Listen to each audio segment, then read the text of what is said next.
আনন্দ আর বিষাদের মিশেলে দেশব্যাপী মণ্ডপে মণ্ডপে উদযাপিত হলো মহানবমীর আনুষ্ঠানিকতা। এদিন ষোড়শ উপাচারে দেবী সিদ্ধিধাত্রীর আরাধনায় মুক্তির পথ খোঁজেন সনাতন ধর্মাবলম্বীরা।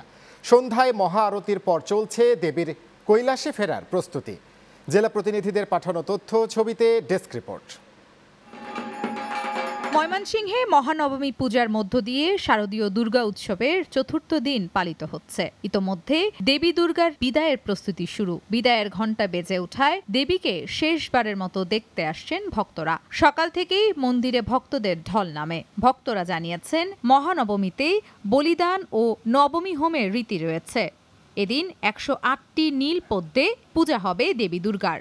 পূজায় সমস্ত নিয়ম নিষ্ঠা মেনে আনন্দ ঘন পরিবেশে এ জেলায় পূজা অনুষ্ঠিত হবে।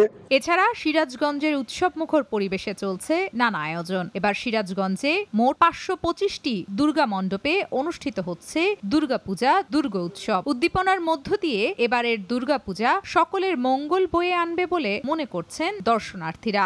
অনেক লাইটিং হয়, পূজা পার্বণ হয়, এটাতে আমি খুবই খুশি হয়েছি এবং এই পূজাতে আমরা অপেক্ষা করে থাকি যে আবার পরের বছর যাতে মা আবার আসে। যে দুর্গা পূজা হিন্দুদের, সনাতন ধর্মাবলম্বীদের সবচেয়ে বড় পূজা এটা। যে যেখানে থাকে আত্মীয় স্বজন সবার মনের টানে, নারীর টানে আসবেই। এদিকে সাতক্ষীরা জেলায় 593টি পূজা মণ্ডপ ও মন্দিরে এবছর শান্তিপূর্ণ পরিবেশে দুর্গাপূজা উদযাপনের জন্য বিশেষ নিরাপত্তা ব্যবস্থা গড়ে তোলা হয়েছে। সাতক্ষীরা জেলা কেন্দ্রীয় মন্দির ও উত্তর কাটিয়া সার্বজনীন দুর্গাপূজা মন্দির পরিদর্শন করেছেন র‍্যাব 6-এর অধিনায়ক commander Mohammad Shahadat Hossain.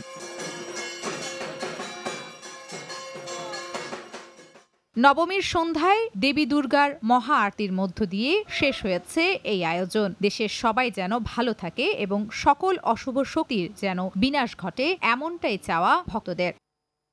News desk, channel 9।